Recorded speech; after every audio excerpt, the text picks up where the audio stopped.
Hello and welcome to pu-erh. Today we are joined by Masha to talk, well, Masha is one of our tea guides, but they're not just a random person, to talk about one of the most interesting factors of a tea ceremony. Well, it's multifactoredness, as I would say.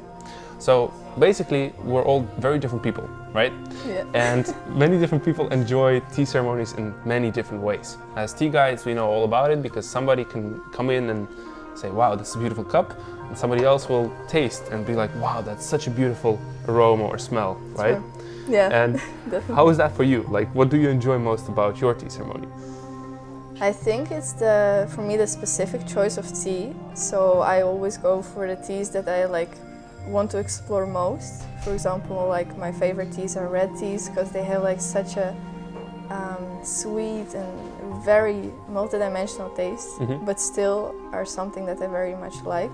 So for me, it's Just like too really crazy, right? Okay. Yeah. So for me, Yeah. it's like the craziness inside, just like maybe a normal, first you would think, tea. But it's actually very, very high quality, but also very, very interesting tea for me. Got you. By the way, about the tea, before we continue on this topic, because it's already a cool start, the tea we're going to drink today is the Jiang Hongcha, which means red tea. And if you're just tuning in, you don't have any idea of what kind of tea or tea ceremony we're doing. This is a Chinese tea ceremony in which we infuse very interesting and delicate teas. And one such example is this tea, because as you can see, it's a tea cake. So not just any random stuff.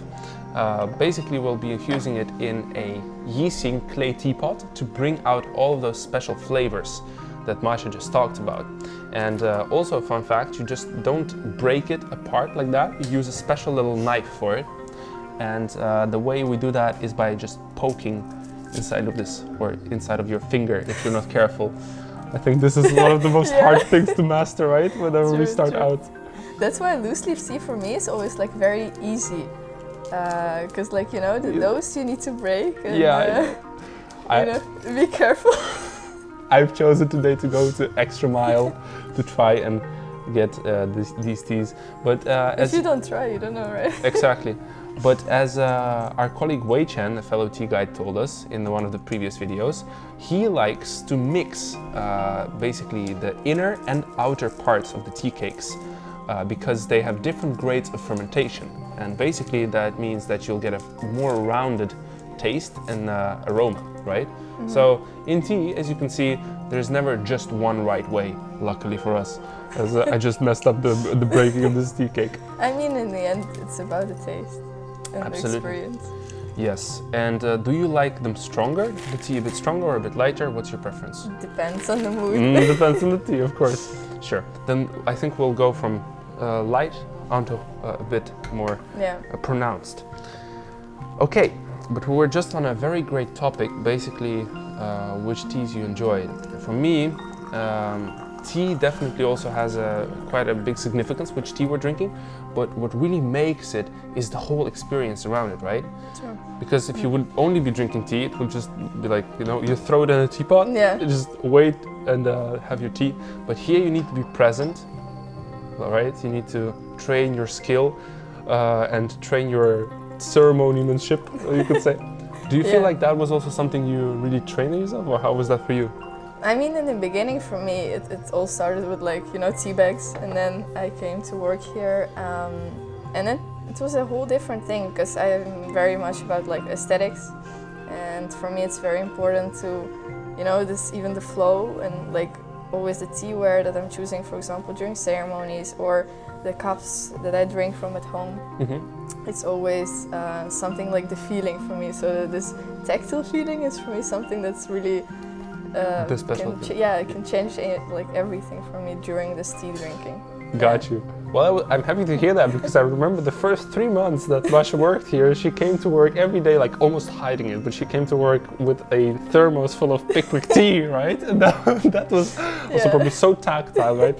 But eventually we see that if you keep working with tea, it kind of creeps up on you.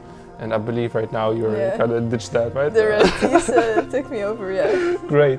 Well, okay, let's try and see, because you never tasted this one yet, right? No. Cool. I tasted a lot of our red teas, but not this one. This is actually my favorite, so Yeah. Very curious to From hear the what red you think. ones. Yes. Yeah, because you like GABA a lot. True. GABA is, by the way, for me, the spectrum of, well, you could say mental power of tea, right? So it really kind of increases your capability to study, but I know you don't like it, so that's why we're drinking red tea today. I mean, I tried, but I think like that's the thing with tea.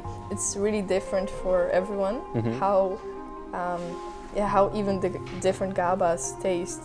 Yeah. So it's really like even giving the tea to taste for people. It's really from the most fermented ones to the less one. It's really makes a big difference. Yeah, and I'm really glad it is, because it's so cool to see people's first reaction to this. Yeah. Many people just don't know, right? True. But So- it's also about the red teas. It's always like opens up very honeyish for me and sweet. And I very much like the strongness inside them. Like in the beginning especially, it's very, very, that makes it for me like very nice tea. Because otherwise it's just soft. And that's not interesting because... All right, okay, so is this a hint that I should brew my next one stronger? Yeah. I will, no problem. Yeah, I know that Sergey, by the way, our founder, he always, during his tea ceremonies, he always starts them up by saying, yo, I'm gonna brew this very strongly. That's a habit I've been used to while tasting different teas in like Taiwan, you know? So that's I mean... And that's incredible, right? Because basically you never would expect that with coffee. Coffee has one kind of way to make it... One shot, right? Yeah. I'm not saying that there's no difference between taste or Arabica and stuff that's also very deep and very interesting, but there's no such thing like saying, yeah, you know what, I'm gonna actually... well, of course there's the carafe and brewing when in a kind of steep over style, but you don't have that degree of customizability is in this, and that kind of soft, strong, and being able to choose how you want your tea to taste. I think that's when I just started out, that was one of the things that surprised me the most, honestly. Another thing, we never mix infusions, so it's not rude to throw out your infusion if you just don't want to finish it. Great. And you said you're about aesthetics, right? Could you elaborate more on that? Like, because I know that you are a bit into the fashion industry, right? I am. I think like what tea especially brings into like this aesthetics and fashion and beauty world is the feeling. So basically for me it's like when I drink a certain kind of tea, so for example red tea in a cup that I really like, I feel like better, my mood is getting better, I feel happier, I get a smile on my face, and I also share this positivity with the other people, and that's also part like of beauty, I think. So you can't like, you know, just feel better. Yeah. Right? Yeah. It's like the whole thing together that you need to be, I would say not like beautiful, but to feel good. And I think that's also what beauty and fashion and things are about. It's all about like feeling good. If you feel like even feeling confident as well. Yeah. Right? A lot of those fashion brands aren't necessarily selling clothing, they're selling confidence. And same with beauty. Yeah, and like the feeling that the person gets while wearing something. True. And this almost sounds like you're describing, well, for me, music. I read last, so while I was searching if music increases your productivity, if you like listen to it while studying, they were like, no, but kind of yes, because when you listen to music, your mood increases. And when you're happier, you can study better, you know? True. That's the kind of... Or you only listen and then you study after. Yes, That also helps, by the way, because it also boosts your mood. So that's actually also what I get from tea, what I use it for. I can drink it like even in the night. So even the red teas, for me, it's like something calming, but also can be very energizing. It can be like to share a moment with people, to just have fun. Yeah. I'm not like really, I don't care mostly what I'm like, I don't know, food is something that you it don't just like. exists. Yeah, it exists, but something that you drink is also, you drink throughout the whole day. So for me it's also drinking tea basically almost throughout the whole day.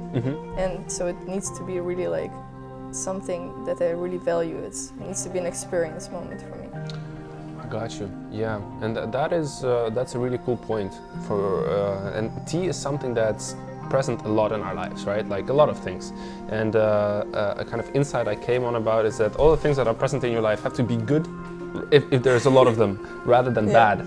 So I started using that philosophy on like phones, computers, right? Why? Some people ask me, well, like, why wouldn't you buy a 300 euro phone, for example? Yeah, it's because it's easy to feel it. Yeah. Same as with Pickwick and Lipton.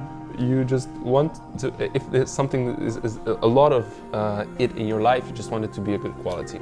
So that is also part of my philosophy on tea, if you could call it that. I mean, that's why we're all like here together with the same vision, I Exactly. think. Yeah, I think our vision is basically to spread this positivity from different parts of perspectives, right? Because my perspective and your perspective are also a bit different on tea, but together it comes down to like something which can hopefully like roll down a mountain like a But I avalanche. think it's also sharing, you know, it with people, and they interpret it in their own way eventually. So it's also just sharing this positivity, just sharing the way you make it, the way you experience it, but giving them the freedom to still feel their own. And I think that's what people mostly value. And they also like the aesthetics. A lot of people like, especially now with like this whole media age, you know? Yeah, if I think about the ceremonies that we give, it's mostly not centered from the I, like how I or you or anybody experiences tea. It's mostly like showing how you can experience tea. And then the optimum goal is when you feel like a person really is like, wow, this is what I want to do with it, right? True. And then they walk out, and then like some of guests that I had, they walk out and they're like, wow, we had like the most unexpected experience, and that's always so nice because they expect it in the beginning, like for example GABA, it's like has an oat milk cookie taste maybe, but then it opened and then they went out like like this. Yes. So very nice to see. Exactly. And one thing you also mentioned which really struck home is that tea connects. Eventually I think everything leads down to that aspect, because the great tastes and smells and everything, you share that together. Or with yourself. Or with like, yourself, you know? eventually, right? Yeah, exactly. Because like it connects maybe your, you know, like kind of inner peace in yourself, and it connects the things that you do. I don't know, it's like kind of ephemeral, but really cool. Yeah, I get you. I get what you mean. So yeah, we mentioned basically everything, right? Taste, smell, even sounds visual. Sometimes. Visual, of course, visual, yes, very much. But even sounds. Whenever you do this in a quiet setting, I really recommend you try once, or at least at sea. You can hear the water flowing into the teapot, you can hear, and also, especially see, that's why the teapots are there. This mesmerizes everyone when you do this in the tea ceremony. People are like, oh. But also when it goes like into the cup, and I don't know, I think I really like the teapot when you put it like over it, or when, for example, this teapot is very beautiful, the flow. So also when people choose it, like, you know, they always like look at how it flows, because that's something that already gives them like a good feeling about themselves and what they're doing. So that's a part. And maybe to close off, one of the coolest things there is about the tea ceremony, in my perspective, is that it encompasses all of the like senses together, right? So I think I listed them: touch, sense, visual, smell, aroma is the same smell, but basically everything, including your inner peace, gets included, right? And honestly, I think those are the coolest experiences you can have, which encompass everything. So if you have any of those experiences which you want to share, because I really cannot find anything but tea, then comment that down below in the comments, all right? And hopefully we can all share the things that make us happy.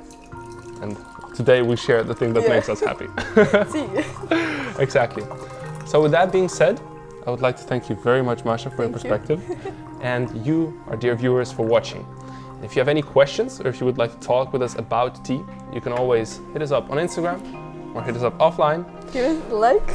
Subscribe, everything, yes. And if you have any questions, also check out our live chat on our website as well. Don't forget, this tea club is at the Rozengracht 92H, and you can find us and many other super cool people, super cool teas, and tea-wear there as well. So again, thank you for watching, and we'll see you next time. Bye-bye.